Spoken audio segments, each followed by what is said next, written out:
A paz de Cristo, irmãos. Hoje nós vamos dar início a uma nova série, um novo estudo que a gente vai começar a tratar. O contexto do nosso estudo nas próximas aulas, provavelmente o próximo mês, enfim, vai ser falar sobre oração, sobre palavra e sobre jejum. Esses três pilares da fé cristã, da vida cristã. Basicamente, nas próximas aulas, a gente vai estar falando sobre essas três coisas. Porém, hoje, eu quero trazer a título de introdução para vocês um assunto que ele vai servir como uma base para você entender qual é a importância da oração, da palavra e do jejum na vida do cristão. Tudo que eu for falar hoje, ele é apenas uma introdução para o assunto, não é em si ainda o estudo.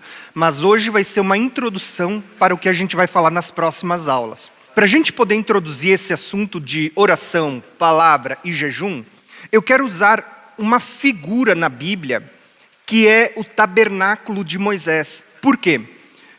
Porque hoje eu quero falar sobre o templo do Espírito Santo que somos nós, e eu quero que vocês entendam que o tabernáculo de Moisés, ele tem uma figura que não só aponta para nós como templos do Espírito Santo, mas quando você estuda a fundo esse assunto, vocês vão entender que existe uma revelação muito linda no tabernáculo de Moisés, em nós que somos chamados de o templo do Espírito Santo, e a revelação de oração, palavra e jejum. A primeira coisa que eu quero falar para vocês hoje é uma base do tabernáculo de Moisés. Lembra que o tabernáculo de Moisés era um modelo que Deus deu a Moisés lá no Monte Sinai, quando foi selada a primeira aliança. E tudo que está ligado à primeira aliança, ela é uma figura, é uma sombra, cujo as realidades apontavam para a nova aliança. Então, a Bíblia trabalha muito com sombras e realidades. Tudo que a gente vê na primeira aliança era uma sombra cuja realidade vai se cumprir na nova aliança. Então, Deus, ele vai dar um tabernáculo para Moisés, porque Deus desejava habitar no meio do seu povo. A pergunta que eu faço para vocês, alguém já viu o tabernáculo de Moisés, um modelo, já sabe um pouquinho sobre esse assunto? O ano que vem, né, a gente vai viajar para Israel, e lá tem uma réplica do tabernáculo em Timina Park que a gente vai visitar. Então fica o convite, caso alguém quiser viajar junto também. Mas olha só, eu quero demonstrar para vocês uma imagem do tabernáculo de Moisés, só para vocês terem uma noção básica dele. O tabernáculo de Moisés, ele era composto basicamente de 3 compartimentos principais. O primeiro dele era a parte exterior, que ela era cercada, né? Era como se fosse uma cerca, era a parte exterior, a parte de fora. Essa parte ela vai ser chamada de átrio exterior. O que era o átrio exterior? A parte externa, a parte que todo mundo podia ver. Você subia em qualquer elevação, você subia em qualquer monte, você podia olhar e você ia ver essa parte. Quem entrava para trazer as suas ofertas via essa parte do átrio exterior. Esse lugar do átrio exterior era um local basicamente de sacrifícios. Aqui no altar de bronze era onde eram realizados os sacrifícios para Deus. Era sacrificado a novilha, os carneiros, os bodes, as pombas. Todo o derramamento de sangue era feito aqui, no átrio exterior. Depois havia a bacia de bronze também, que foi feita com os espelhos das mulheres. Então, quando eles chegavam ali para se lavar, além de poder se limpar do sacrifício, eles também viam refletido o céu, porque você ia ali nessa bacia, a bacia ela era cheia de água e ela foi feita com os espelhos das mulheres. Quando você ia se lavar, além de você poder se ver, você via a reflexão do céu. Então você tem uma revelação bem bacana aqui, que não é o contexto de hoje, mas só para apresentar para vocês. Posteriormente, então, os sacerdotes cruzavam esse véu. O primeiro véu é da entrada, o segundo véu, você entrava no lugar santo. Então você tinha o átrio exterior, o lugar santo, e no lugar santo você tinha ali 3 utensílios, que era a mesa dos pães da proposição, que tinha 12 pães representando as 12 tribos. Você tinha a menorá, que era a lâmpada que iluminava o ambiente, e você tinha o altar de incenso, que o altar de incenso ele está ligado a queimar incensos diante da presença de Deus. Por fim, você cruzava esse último véu e você chegava ao lugar que é chamado de Santíssimo. Lembra que a Bíblia fala sobre o Santo dos Santos? Esse local é onde ficava a Arca da Aliança. Esse era o local santo. Qual que é a diferença desses lugares, desses 3 compartimentos? A parte de fora, os utensílios, eles eram feitos de bronze. E bronze na Bíblia está ligado ao pecado, ao juízo. Mas quando você entra aqui dentro, os utensílios, eles eram feitos de madeira revestidas de ouro. Ouro aponta para aquilo que é divino. Talvez uma das revelações mais importantes que eu queria que vocês gravassem acerca do tabernáculo é: geralmente o tabernáculo ele era visto da seguinte forma, como a parte exterior, a parte de fora, que era esta parte aqui, a parte exterior, e a parte interior do tabernáculo. Só que a parte interior, por sua vez, era dividida em 2, o lugar santo e o lugar santíssimo. Por que a gente vai falar disso? Porque daqui a pouco eu vou ler alguns textos e eu queria que vocês mantivessem isso na mente. Paulo vai dizer assim, que ainda que o homem exterior se corrompa, o interior se renova. Às vezes a gente lê e a gente não entende, mas Paulo estava falando do tabernáculo. Paulo estava dizendo, ainda que o exterior, a parte de fora se corrompa, o interior se renova. Ele estava usando a mesma figura do tabernáculo. Só que porque muitas vezes a gente não conhece a linguagem do Velho Testamento, a gente não entende metade das coisas que estão sendo citadas na Bíblia.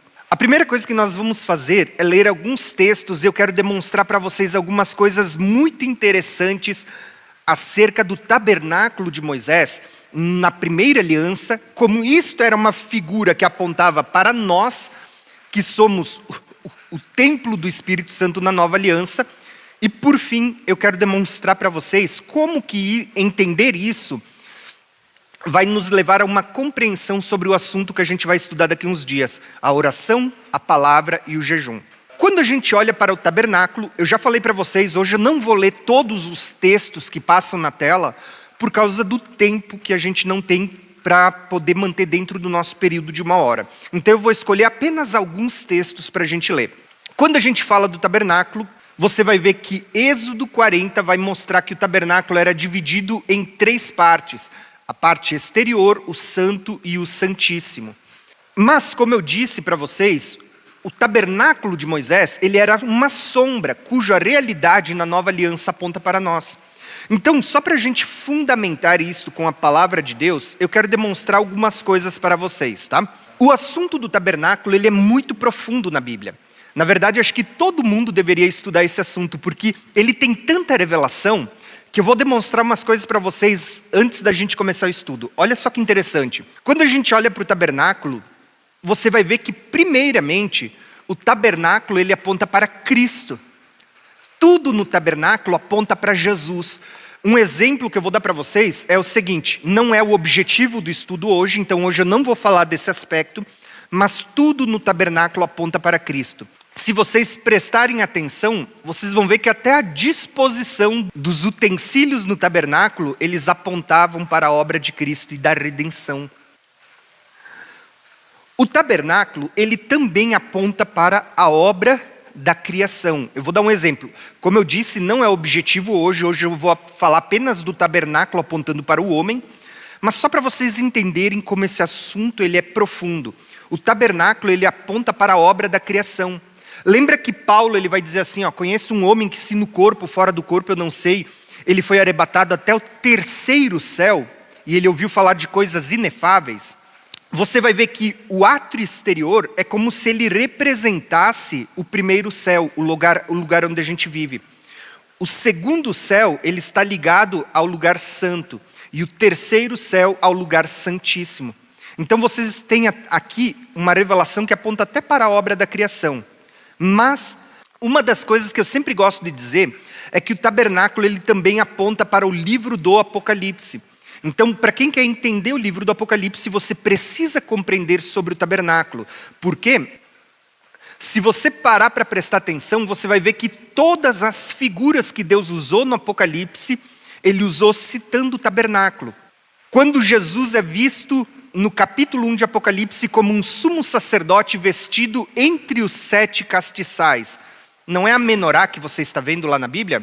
Se você for ler a abertura dos selos no Apocalipse, você não vê lá, no 5º selo, um altar de sacrifício e os mortos debaixo do altar? Quando você continua lendo o livro do Apocalipse, no toque da 7ª trombeta, a Bíblia diz que o céu se abriu e você vê uma arca da aliança. Perceberam que todos os elementos usados no livro do Apocalipse apontam para o tabernáculo? Você tem os 7 castiçais que fala da menorá, você tem o altar de sacrifício, onde os mortos estão debaixo do altar, você tem a arca da aliança, que é um símbolo do trono de Deus. No dia da expiação, o sacerdote entrava lá dentro, ele fazia expiação e ele saía para fora do tabernáculo. Essa saída para fora é a segunda vinda de Cristo. E quando ele saía para fora, ele pegava todo aquele sangue que ele tinha usado no dia da expiação, e ele vinha até o altar de sacrifício, que era o altar de bronze, e ele pegava esse sangue, ele derramava na terra e ele fazia 7 aspersões. Você não tem no livro do Apocalipse 7 taças da ira sendo derramadas? E a Bíblia não diz que o sangue escorrerá até os freios do cavalo? Era aquele sangue que ele derramava e corria pela areia, pelo chão. Vocês lembram do tabernáculo? O tabernáculo ele era dividido desta forma, 3 partes: o átrio exterior, o santo e o santíssimo. Vocês sabiam que o santíssimo ele era quadrado? Quadrado, literalmente. O que isso aponta? Quando você vai para o Apocalipse, você tem a Nova Jerusalém, que ela é quadrangular. E você vê dentro dela o trono de Deus. A arca é um símbolo do trono de Deus. Então vocês têm muitas revelações aqui que são fantásticas, tá? Então, eu só quis mostrar isso para vocês entenderem que a revelação do tabernáculo ela é muito abrangente. Ela vai falar de muitas coisas. Mas hoje eu vou frisar apenas um aspecto, que é o tabernáculo apontando para nós como templos do Espírito Santo. Sobre Cristo, sobre a criação, sobre o livro do Apocalipse, quem sabe uma outra hora a gente pare para estudar. Agora a gente vai falar só do homem. Então, eu quero focar com vocês esse aspecto do tabernáculo, que é o tabernáculo apontando para nós, como sendo templos do Espírito Santo. Então, olha só que interessante as figuras que eu vou demonstrar para vocês, e aqui eu quero que vocês comecem a compreender algumas coisas. Vocês lembram que Paulo ele vai escrever em 1 Coríntios capítulo 3, dizendo assim, não sabeis vós que vocês são o templo, o santuário de Deus, e que o Espírito Santo ele habita dentro de vocês? Paulo, no capítulo 13, ele vai dizer assim, vocês são o templo do Espírito Santo. Na primeira aliança, vocês vão perceber que Deus, ele veio habitar no meio do povo, e ele habitava no tabernáculo. Só que quando a gente olha para a nova aliança, a Bíblia vai dizer assim, que Jesus ele escolheu tabernacular entre nós. E ele vai enviar o Espírito Santo para habitar dentro de nós. Quando vocês olham para o dia da inauguração do tabernáculo de Moisés, vocês sabiam que no dia que o tabernáculo foi inaugurado, um fogo saiu aqui da presença de Deus, porque a arca da aliança era a presença de Deus, onde Deus estava. Um fogo saiu daqui de dentro e veio para fora, e o fogo acendeu o altar de holocaustos. Vocês vão ver que a primeira vez que o tabernáculo foi inaugurado, o próprio Deus é quem acendeu a chama. Por isso que você vai ver um versículo bíblico que diz assim, que a chama arderá constantemente, que ela não deveria ser apagada, porque a primeira vez quem acendeu foi o próprio Deus. Isso no tabernáculo de Moisés. No templo de Salomão não é diferente. Quando o templo de Salomão foi inaugurado, vocês vão ver que a glória do Senhor invadiu aquele lugar, as pessoas não podiam ficar de pé, e a Bíblia diz que lá no templo de Salomão, um fogo desceu, saiu da presença de Deus e acendeu também o altar de bronze que tinha lá no templo de Salomão. A mesma coisa que aconteceu com Moisés, aconteceu no templo de Salomão. que eram figuras, que eram um modelo, uma sombra, que apontava para uma realidade maior. Por que eu quis mostrar isso para vocês? Prestem atenção a quando a gente vem para a nova aliança e para a realidade como isso também aconteceu. Na nova aliança, Paulo ele vai olhar e ele vai dizer assim, que agora o templo não é mais um templo físico, mas que nós somos o templo do Espírito Santo. E olha que interessante, o que aconteceu no dia de Pentecostes? Não desceu uma chama da presença de Deus que acendeu esse tabernáculo? A mesma figura que vocês vão ver lá no tabernáculo de Moisés, lá no templo de Salomão, você vai ver agora acontecendo no tabernáculo que somos nós, no santuário que somos nós. Deus acendeu uma chama. E qual era a ordem no tabernáculo de Moisés? Que não deixasse a chama se apagar, que ela deveria arder constantemente. Qual que é a ordem no Novo Testamento? Não apagueis o Espírito Santo. Percebeu que as mesmas coisas que você vê no Novo Testamento, elas são a realidade daquilo que Deus já havia revelado no Velho Testamento? Eu poderia ler muitos textos para vocês. Eu deixei aqui uma lista de vários textos mostrando que a Bíblia vai mostrar no Novo Testamento que nós somos o templo do Espírito Santo e que hoje Ele habita dentro de nós. Como eu disse, para a gente ganhar tempo, eu não vou ler todos os textos. Eu quero apenas citar um ou dois para a gente poder dar sequência a esse estudo. Algo interessante é justamente aquilo que eu falei para vocês da divisão do tabernáculo. Porque o tabernáculo ele era dividido em duas partes para quem olhava. A parte exterior e a parte interior, a parte coberta.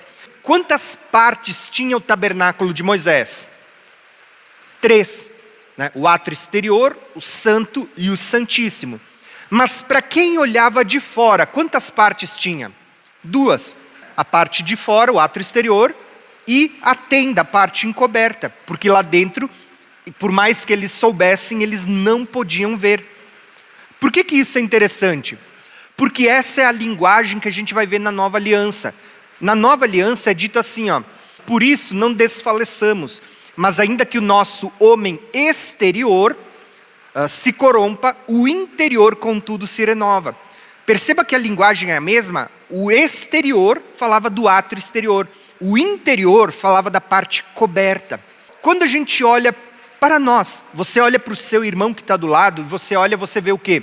Você não vê um corpo presente aqui? O que é o corpo presente? É o átrio exterior desse templo que é você. É o átrio exterior, a parte de fora, a parte que todo mundo vê. Mas dentro de você, você entende que existe um homem interior, que a gente vai chamar de o espírito do homem. Paulo usa essa expressão, homem exterior, homem interior. Pedro também usa. Ele diz assim, mas o homem encoberto no interior, no seu coração, incorruptível de traje, de um espírito manso, quieto, que é precioso diante de Deus. Pedro, ele diz assim, existe, né, o exterior, aqui, mas existe o homem encoberto. O exterior, mas o homem encoberto. Ele também está citando a mesma linguagem. Por que isso é interessante, irmãos? Olha só o que a gente vai ver. Depois disso eu vou explicar a imagem para vocês.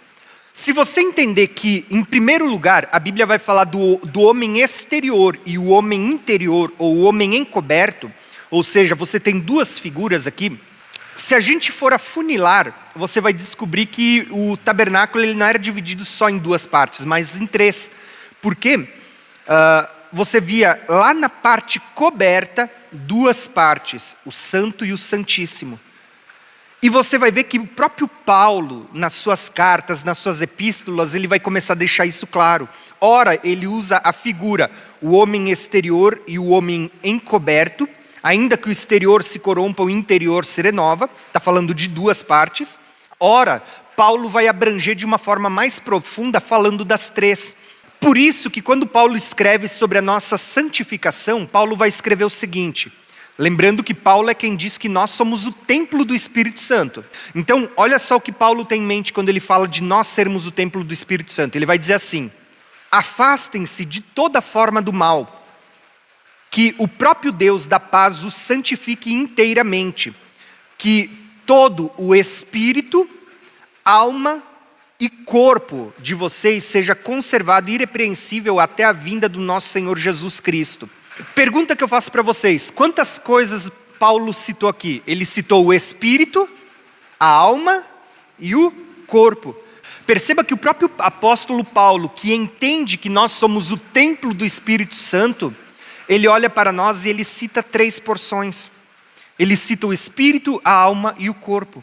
Por que isso é interessante? Porque vocês vão ver que esse é o padrão bíblico para todas as coisas que a gente vê nas Escrituras. Eu vou dar um exemplo para vocês. O tabernáculo era dividido em quantas partes? 3, certo?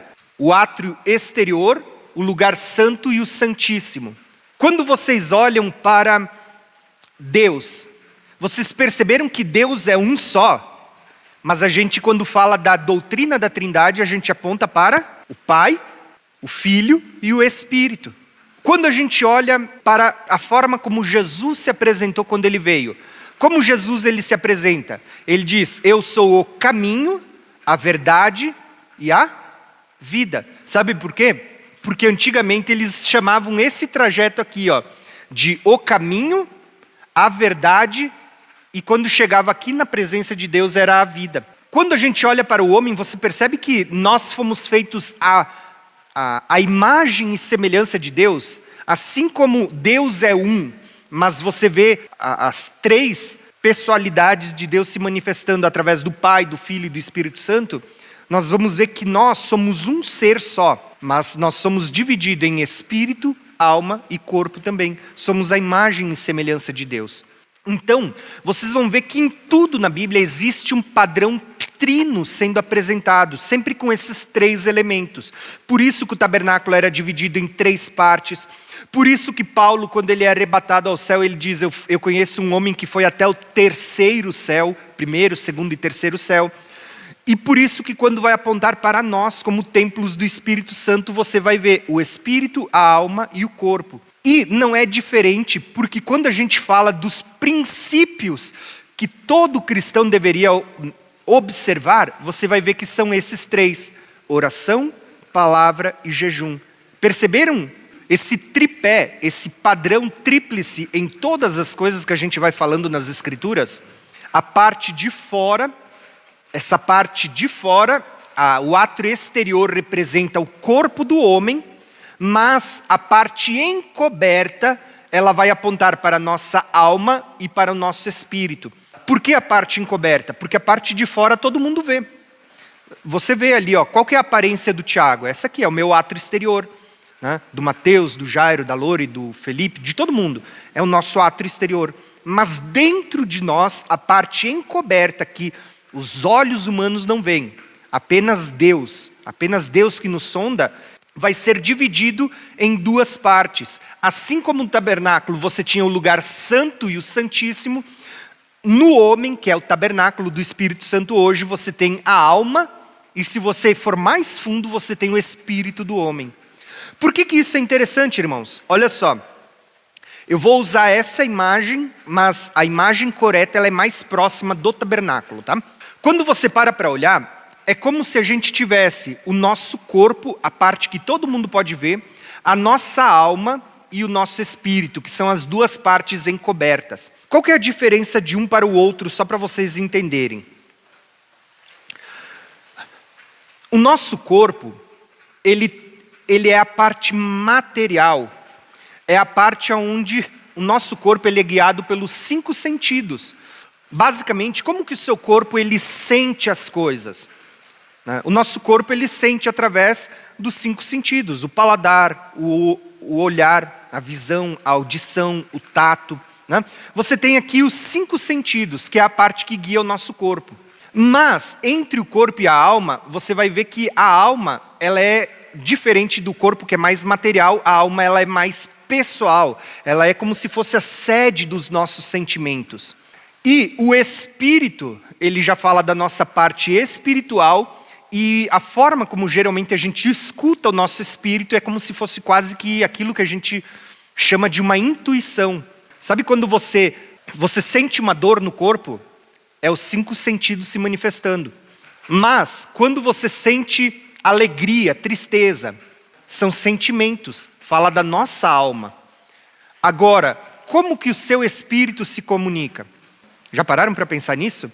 O seu corpo se comunica pelos sentidos, a alma se comunica pelos sentimentos e o espírito ele se comunica pela sua intuição. O homem, antes de nascer de novo, ele tem um espírito morto. Então toda a intuição do homem antes de nascer de novo, geralmente ela é falha, né? Você pode ter intuições que são certas, outras erradas. Mas quando você nasceu de novo, você vai ver que aí é o lugar onde o Espírito Santo ele vai te guiar. Então, nós vamos falar muito sobre sermos guiados pelo Espírito Santo futuramente, quando a gente entrar no assunto do Espírito Santo. Mas você vai ver que o lugar onde o Espírito Santo fala não é no nível do nosso corpo, você não ouve ele com os seus ouvidos, pelo menos não na maioria das vezes, não é a forma comum de Deus falar. Você não ouve ele na sua alma, na sede dos sentimentos, você vai ouvir o Espírito Santo dentro do seu próprio espírito. Um detalhe que eu quero citar para vocês. Vocês sabiam que o primeiro tabernáculo, que é o tabernáculo de Moisés, foi um pedido de Deus? Deus pediu para Moisés, faça um modelo conforme aquilo que eu vou te mostrar do céu. Então o tabernáculo ele é um modelo do céu, por isso que eu falo da criação, ele é um modelo de nós, de Cristo, do Apocalipse. Mas o templo de Salomão, que é uma réplica do tabernáculo, só que aumentada, não foi um pedido de Deus. Deus não pediu para fazerem ele. Quem desejou no seu coração foi Davi, e Deus disse, tá, tudo bem, eu vou deixar o teu filho fazer. Deus aceitou, mas não foi um pedido de Deus. Vocês sabiam? Inclusive, quando a gente viaja para Israel e você vai lá em Timna Park, no tabernáculo, essa é uma das primeiras coisas que eles te explicam quando você entra lá, é que o tabernáculo foi um pedido de Deus, o templo de Salomão não foi.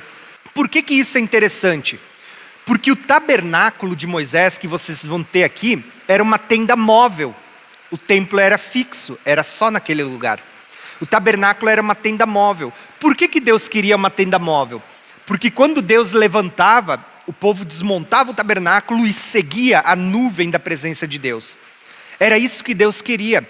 Quando a gente olha para nós, Deus não estava mostrando que nós somos tendas móveis, a gente se movimenta, vai de um lugar para o outro, e conforme o Espírito nos guia, a gente vai para outros lugares. Era isso que Deus esperava lá no primeiro tabernáculo, e era o que Ele esperava de nós. Tendas móveis, que se movimentam, que são guiados pela presença de Deus, que seguem a presença de Deus. Agora que você entendeu que o tabernáculo ele é um símbolo que apontava para nós, que nós hoje somos a realidade do tabernáculo, agora eu quero falar dessas três partes. O lugar santíssimo, o santo dos santos, o lugar santo e o átrio exterior. E como essas três partes estão associadas ao espírito, à alma e ao corpo. Tá? E como isso vai apontar para algo que é o que a gente vai começar a estudar nas próximas aulas. Oração, palavra e jejum. A primeira parte que eu quero demonstrar para vocês é esta parte aqui. Que é a parte do lugar santo. Tá? Com certeza vocês vão conseguir ver. Essa parte era o lugar santo. A única coisa que ficava ali dentro era a Arca da Aliança. E dentro da Arca da Aliança ficava algumas coisas, tá? Que era a vara de Arão que floresceu, um vaso de ouro com um maná escondido que eles comeram durante 40 anos no deserto e as 2 tábuas da lei. Vocês vão perceber muitos paralelos com o Novo Testamento agora e conosco. Você vai ver que ali, nessa arca que vocês estão vendo, a parte de baixo ela era feita de madeira de acácia revestida de ouro e a parte de cima ela era de ouro puro.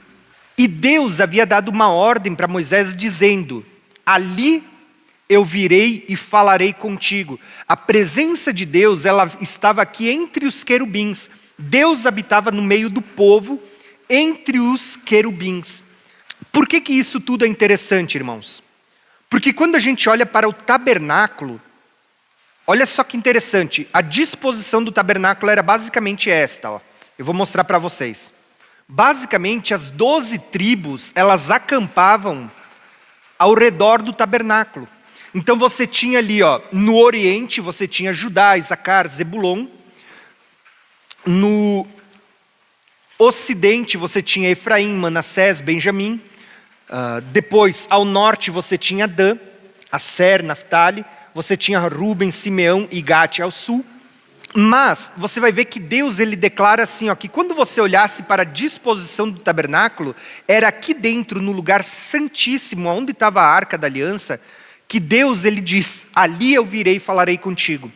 Eu quis mostrar essa imagem só para mostrar uma coisa para vocês. Vocês perceberam que quando Jesus fala, ele diz assim, ó, que virão do Oriente e do Ocidente pessoas e se assentarão à mesa de Abraão? Talvez olhando só para essa imagem vocês não associem. Mas quando a gente estuda o mistério de Cristo, vocês vão ver que de Judá vêm os judeus e Efraim é semeado entre as nações e Deus vai recolher dentre as nações. Por isso Deus está dizendo assim, ó, do Oriente e do Ocidente virão pessoas e se assentarão junto com Abraão.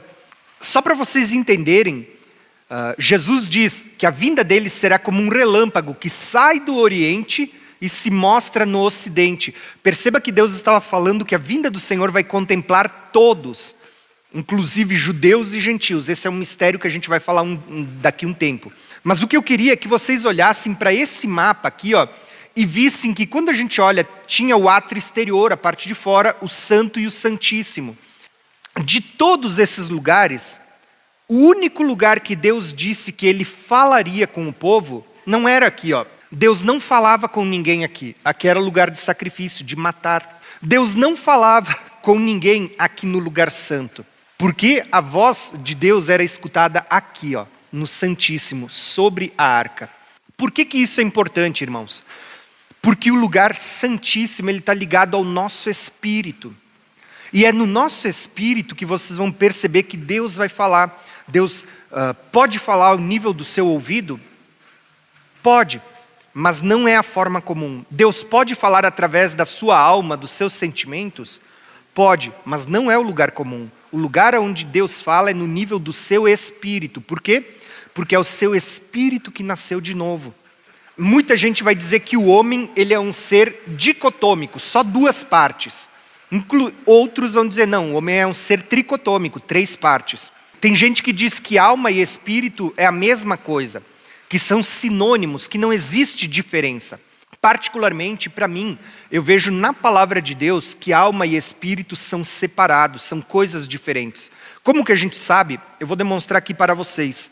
Quando a gente olha para o véu de separação, você vai ver que o autor de Hebreus, ele vai escrever o seguinte, olha que interessante. Ele diz que a palavra de Deus, ela é viva e eficaz, mais do que qualquer espada de 2 gumes, e ela penetra ao ponto de dividir alma e espírito, juntas e medulas, pensamentos e intenção do coração. Eu poderia citar muitos textos, Jeremias, Salmos, Deus dizendo que ele sonda a mente e o coração. Mas vocês perceberam que o autor de Hebreus está dizendo que a palavra de Deus ela é capaz de penetrar lá no nosso homem encoberto ao ponto de dividir o espírito e a alma? Ou seja, é porque existe uma divisão entre o espírito e a alma, não é a mesma coisa. Existe o espírito do homem e existe a alma do homem. Qual que é a diferença entre o espírito e a alma? Só para vocês entenderem. Aqui nessa parte, que era a parte do lugar santíssimo, todas as coisas vão apontar para o nosso espírito. Infelizmente, hoje, devido ao tempo, eu não vou ler os textos, mas vocês vão ver que todos os textos bíblicos apontam para o lugar santíssimo como sendo o nível do nosso espírito. Ao ponto que, quando você nasce de novo, o novo nascimento, a doutrina do novo nascimento, o que nasceu de novo? Foi o seu corpo? Não. Se você era gordinho, você continua gordinho. Se você era careca, continua careca. Se você era velho, continua velho. Se era novo, continua novo. Quando você nasce de novo, não é o seu corpo que nasceu de novo. Não é o átrio exterior. É a sua alma? Não. Porque muitas pessoas, às vezes, precisam ser, por muito tempo, tratadas na sua alma, porque a alma continua igual, a sede dos sentimentos. A Bíblia diz que quando você nasce de novo, o seu espírito é gerado de novo. Essa parte aqui vai ser gerada de novo. Por isso que esse é o local onde Deus pode falar com você. Assim como esse lugar representa o espírito, esse local está ligado a uma das coisas que a gente vai começar a tratar daqui a um tempo, que é a vida de oração. Por que oração, irmãos? E é aqui talvez que a gente vai entrar um pouquinho mais naquilo que eu quero falar para vocês nas próximas aulas. Porque no seu espírito é o lugar onde Deus vai falar com você. Mas é um dos locais que você também vai buscar Deus. Lembra quando Jesus diz assim, para os discípulos, o espírito está pronto, mas a carne é fraca? Ele estava falando de uma parte nossa que quando você nasce de novo está pronto, mas o restante continua precisando ser submetido à palavra de Deus, a mortificar, a vencer a carne. É porque você passa a ter duas naturezas dentro de você. Você ainda continua tendo a natureza de Adão, pecaminosa, inclinada aos desejos desse mundo, mas agora você tem uma natureza inclinada para as coisas de Deus por causa do novo nascimento. Por isso que muitas vezes você vai ver Paulo falando, que o Espírito, ele milita contra a nossa carne, para que eles não façam aquilo que desejam. Quando você fortalece o seu espírito, ele não vai se sujeitar à carne, mas quando você fortalece a carne, o seu espírito acaba perdendo. É sempre assim. Essa é a grande batalha interior que a gente tem dentro de nós. Nós temos 2 utensílios que eram ligados à oração, que é o que eu gosto de falar. Você tem a arca da aliança e você tem o altar de incenso. O altar de incenso, ele ficava no lugar santo. Olha que interessante, esses 2 utensílios estão ligados à oração. Um era o local onde Deus falava e onde o povo entrava, onde o sumo sacerdote entrava para falar com Deus, e ele entrava uma vez por ano para fazer a expiação de pecados.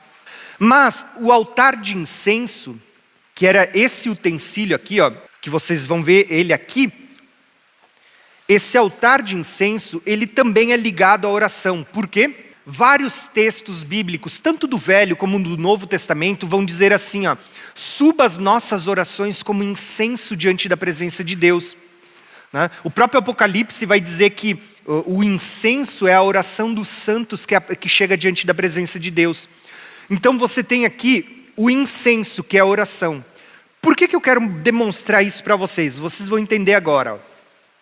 No Santíssimo a gente tinha a arca, mas no lugar santo você tem o altar de incenso. O Santíssimo, aquele véu entre o espírito e a alma, aponta para o nosso coração. O véu que a gente tem entre a alma e o nosso corpo aponta para a nossa mente. E olha que interessante os 2 tipos de oração na Bíblia. Eu vou fazer uma pergunta para vocês. Quem sabe quais são os 2 tipos de oração que a Bíblia fala para nós? A gente tem diversas formas de orar, tá? Existem diversas formas de orar. Mas Paulo, ele resume isso em apenas 2 tipos de oração. Ele vai falar sobre orar em espírito e orar com a mente, com o entendimento. Aí eu vou perguntar para vocês, isso aqui é fantástico, isso aqui é uma coisa que a gente vai estudar quando a gente falar do Espírito Santo. O que significa orar em espírito e orar com o nosso entendimento, com a nossa mente? Paulo, ele vai escrever em Coríntios, 1 Coríntios 14, quando ele está falando sobre falar em línguas e sobre falar sobre a ordem do culto, porque o povo estava exagerando, estavam fazendo coisas que não era vontade de Deus, que não era a forma correta de mover nos dons. Paulo vai dizer assim, eu dou graças a Deus porque eu falo em línguas mais do que todos vocês. Só que Paulo vai dizer assim, na igreja, na hora do culto, na hora do contexto em que vocês estiverem reunidos, ele diz, eu prefiro falar 5 ou 6 palavras inteligíveis, que vocês possam entender. E nesse contexto, Paulo vai dizer assim, o que farei, pois? Qual é a forma de orar? Ele diz, orarei em espírito, falar em línguas, e orarei com o entendimento, aquela oração que a gente faz com a nossa mente, com o nosso pensamento. Por que Paulo fala isso? Porque ele diz assim, que aquele que ora em espírito, ou aquele que fala em línguas é uma linguagem espiritual. Ele diz, a mente fica infrutífera. Vocês já entenderam isso que Paulo está falando? Paulo está dizendo assim, quando você fala em línguas, o seu espírito ora bem, mas a sua mente fica infrutífera, porque você não entende. Ele diz assim, em espírito você fala mistérios com Deus. Quando você vê alguém falando em línguas, você entende o que ele está falando? Não. A menos que haja o dom de interpretação, você não entende. Nem mesmo quem está orando em línguas não entende. Por quê? Porque Paulo escreveu isso. Ele diz assim, quando a gente fala em línguas, ele diz, o nosso espírito ora bem. quando a gente canta em línguas, o nosso espírito canta bem. Ele diz, mas a nossa mente fica sem entendimento, a gente não entende, a menos que haja interpretação, o dom de interpretação. Por isso Paulo diz que na igreja, quando tu está ministrando a outras pessoas, você não deveria falar em línguas, a menos que haja quem interprete. Ele diz, pelo contrário, se não há quem interprete, fique falando apenas você e Deus, porque não há interpretação, então fala você e Deus. Por que isso é interessante, irmãos? Porque quando você olha para o tabernáculo, você vai ver que você tinha a Arca da Aliança aqui em cima, o lugar onde Deus fala, e você tinha o altar de incenso no lugar santo, que o incenso também aponta para a oração. Então você vê que você tem apontamento para dois tipos de oração. A oração em espírito e a oração feita com entendimento.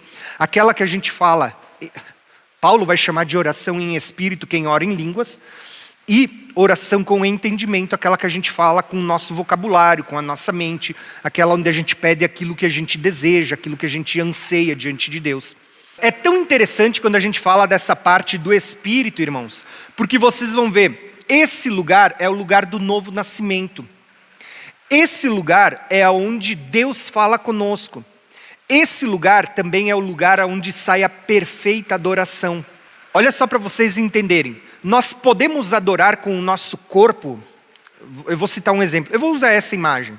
A gente pode adorar com o nosso corpo? A gente pode. Na igreja a gente geralmente está aqui sacudindo de um lado para o outro. Os judeus, quando eles vão lá no Muro das Lamentações, vocês veem que eles estão sempre assim, ó. Por quê? Eles entendem que a adoração deles deve incluir tudo, inclusive o seu corpo. Por isso que eles não ficam parados, né? Ficam se movimentando enquanto adoram. A gente pode adorar com a nossa alma? Pode. Geralmente envolve os nossos sentimentos. A gente se emociona, chora, né? Mas a verdade é que a verdadeira adoração, ela não é nem aqui, nem aqui. A verdadeira adoração procede daqui. Lembra do que Jesus falou para a mulher samaritana? Vem a hora e já está chegando em que os verdadeiros adoradores adorarão ao Pai em espírito e em verdade. Em espírito. Aí ele diz assim, ó, porque o Pai é espírito e importa que os que o adorem em espírito. A verdadeira adoração, ela procede do nível do nosso espírito.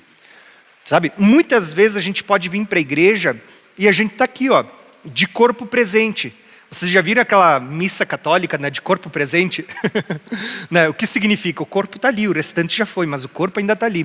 Às vezes a gente vem para a igreja e a gente está assim. O corpo está na igreja, está batendo palma, a boca está falando, né? Mas é só o corpo que está ali.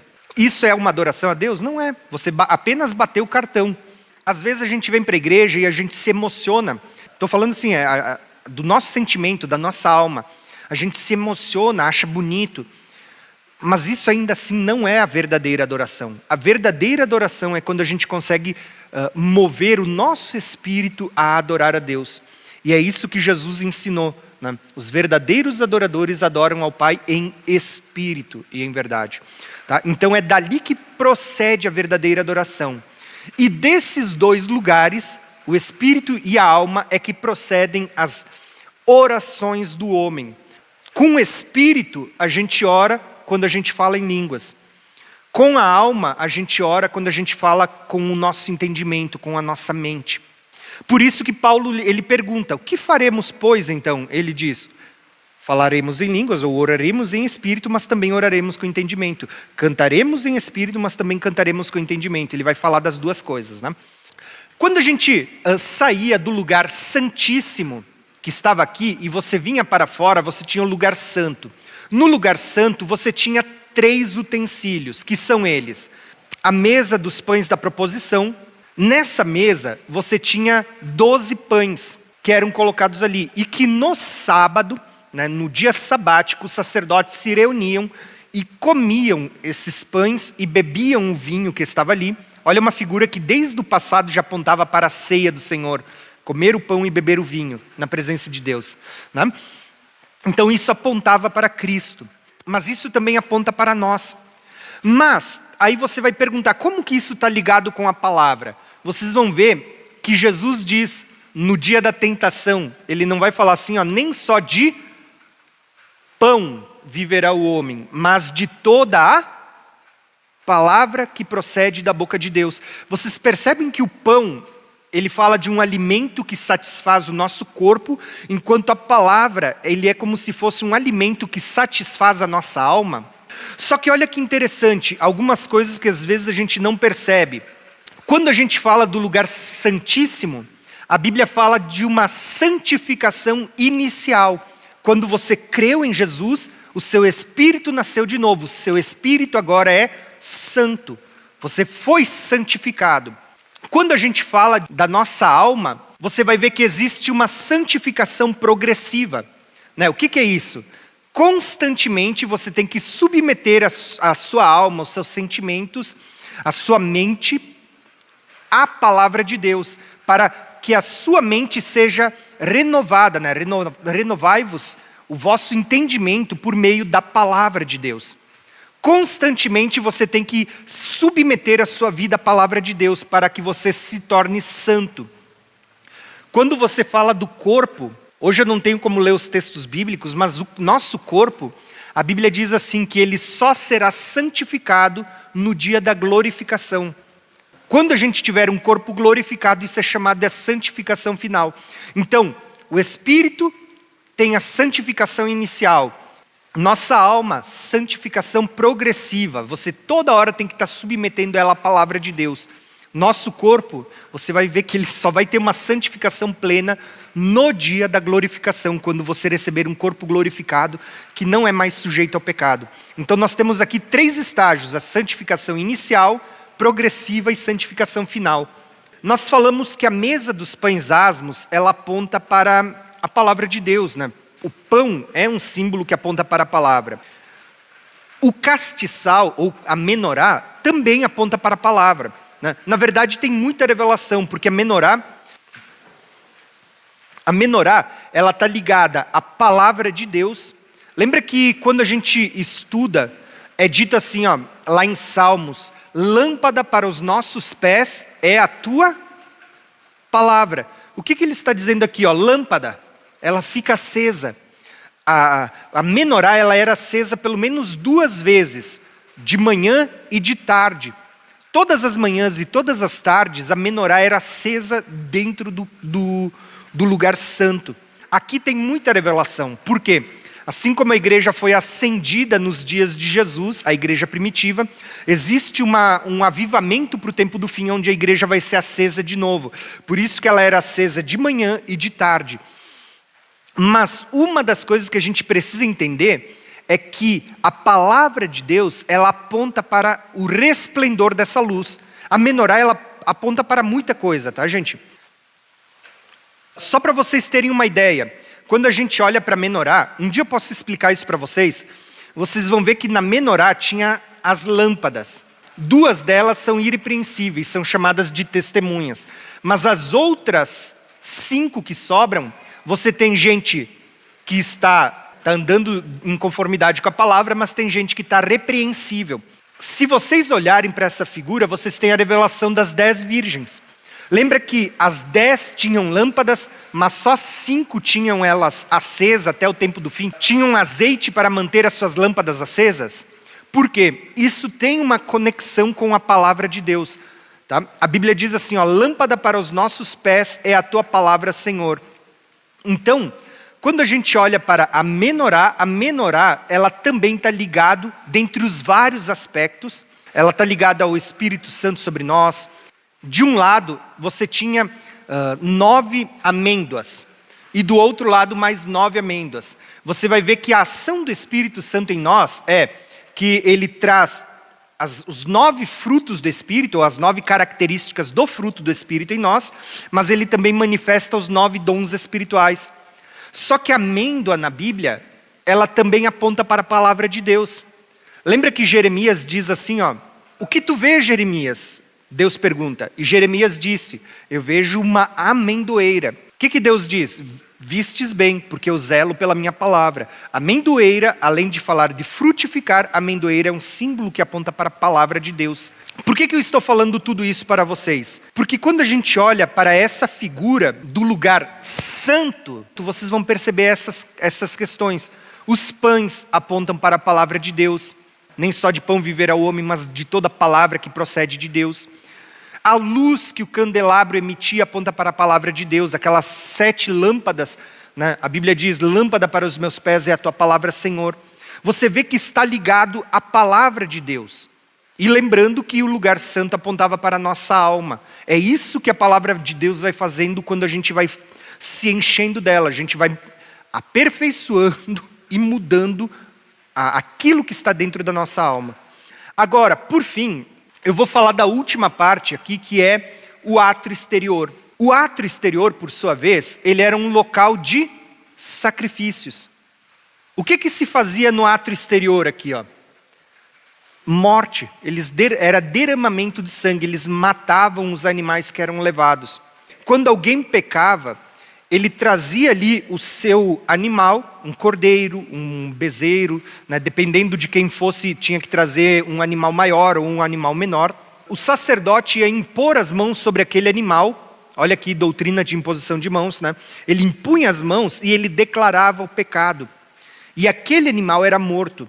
É como se houvesse uma transferência de pecado.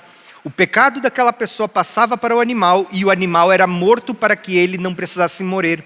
Nós sabemos que isso é o que Jesus fez na cruz por nós. A Bíblia vai chamar Jesus de o Cordeiro de Deus que tira o pecado do mundo.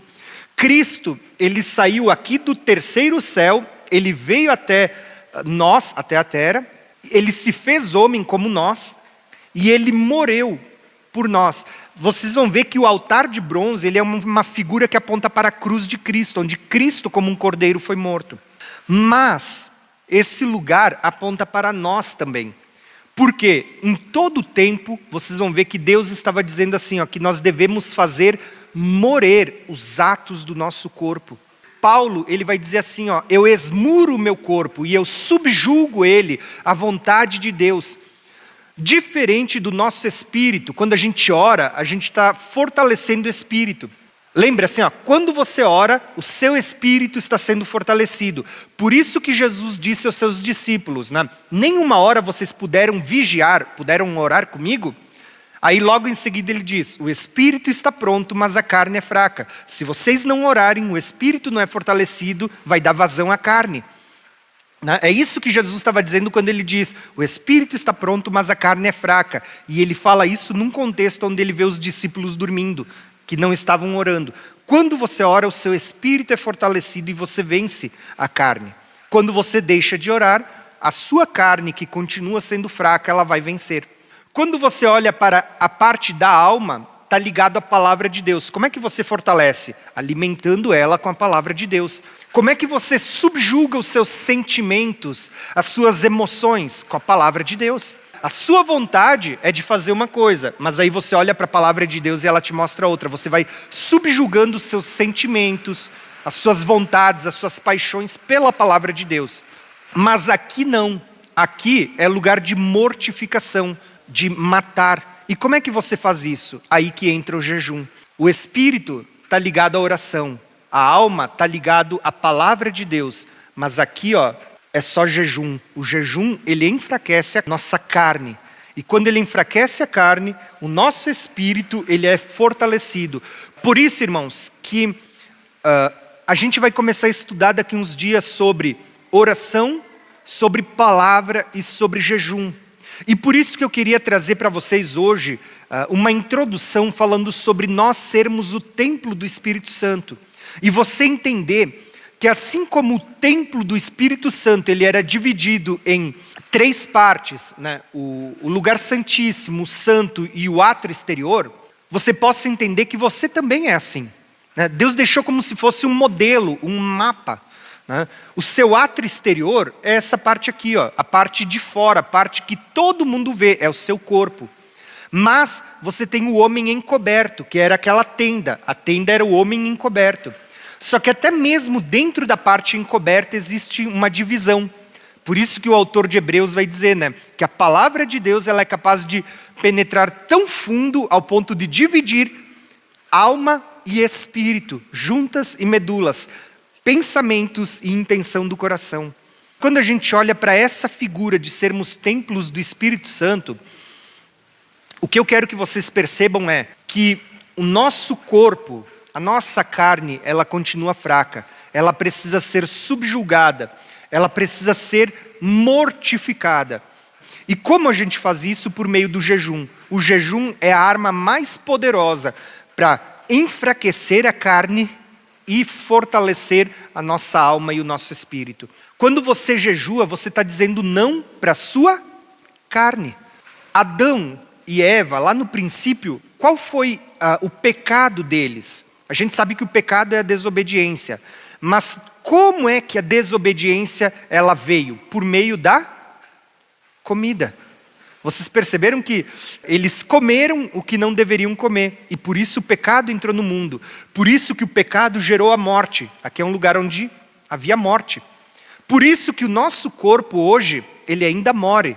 Paulo diz, o ato exterior, ele se corrompe. Ele é corruptível, ele está morrendo. O jejum, ele tem justamente o caminho oposto. Assim como a comida levou à queda, agora o jejum ele é uma ferramenta que Deus deu para o fortalecimento, para você voltar a estar mais próximo de Deus. Você está subjugando a sua carne. Mas a única coisa que eu queria que vocês gravassem de tudo que a gente falou hoje é que assim como o tabernáculo era dividido em 3 partes, uma exterior e 2 encobertas, isso é uma figura que aponta para nós. Por isso Paulo diz, vocês são o templo do Espírito Santo. O Espírito Santo habita dentro de vocês. Por que Paulo diz que você não deveria cometer imoralidade sexual ou pecar pornografia? A Bíblia fala de porneia, né? Pornografia, imoralidade sexual, por meio do adultério, por meio de todo tipo de pecado sexual que a Bíblia fala. Porque ele diz assim, aquele que peca a imoralidade sexual, ele diz, peca contra o seu próprio corpo. E ele diz, não sabeis vós que vocês são o templo do Espírito Santo? E que se você destruir o templo do Espírito Santo, Deus o destruirá?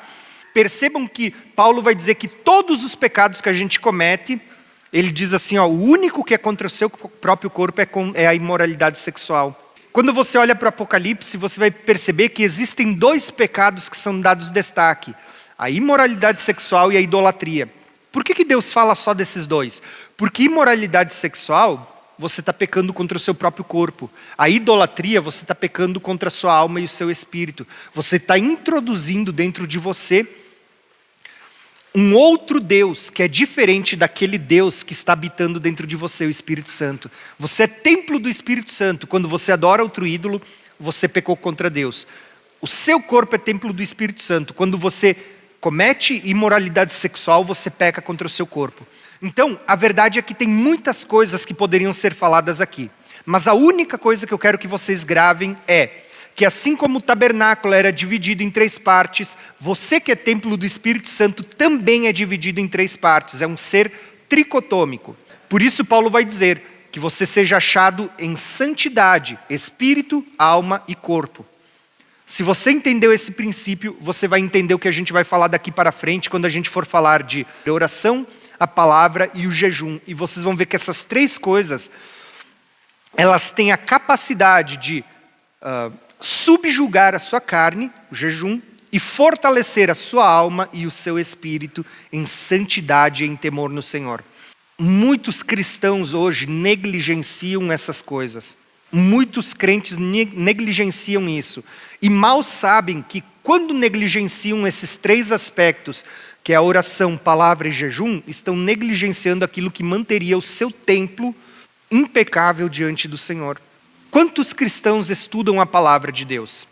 Quantos leram a Bíblia esse ano? A gente está na metade do ano. Quantas pessoas já leram a Bíblia? Ou que param para estudar em casa? Que não leem apenas quando estão na igreja? Irmãos, a palavra de Deus, ela tem a capacidade de subjugar a nossa alma e levar ela em obediência a Deus. Está ligado a nós que somos templos do Espírito Santo. Ela é alimento para nós. Lembra dos pães? Deus diz, nem só de pão viverá o homem, mas da palavra que procede da boca de Deus. Aí eu pergunto para vocês, quantas vezes você come por dia? No mínimo 3 vezes ao dia. Mas e a palavra de Deus? Quanto você se alimenta? Às vezes, 1 vez por semana quando vem no culto. Vocês entenderam o porquê muita gente se torna fraco espiritualmente? Quando a gente fala de oração, Quanto você tem orado? Jesus olha para os discípulos e Jesus diz assim, nem uma hora podeis vigiar comigo? Jesus diz assim, nem uma hora vocês puderam orar comigo. Aí Jesus faz a declaração que a gente pensa tanto. O espírito está pronto, porque ele nasceu de novo. Mas a carne é fraca. Como que você vai vencer a carne se você não ora? Se você não fortalece o seu espírito? É por isso que muito crente vive pecando, vive caindo e não consegue subjugar a sua carne. Porque não ora, não lê a palavra. E, por fim, jejum. Porque o jejum ele vai estar muito ligado até uma questão que é o domínio próprio. Por que a gente não consegue vencer, não consegue ser fortalecido? Falta desses 3 pilares que fazem parte da fé cristã. A oração, a palavra e o jejum. O jejum ele vai mortificar a nossa carne. Palavra fortalece a nossa alma. Oração fortalece nosso espírito. Se você é o templo do Espírito Santo, assim como a palavra de Deus nos mostra, e você não observa essas práticas, geralmente você vai viver uma vida onde você não vai ter comunhão com Deus, você não vai estar suscetível a ouvir a voz de Deus, nem pela palavra, que Deus fala pela palavra, mas Ele fala também no nível do nosso espírito.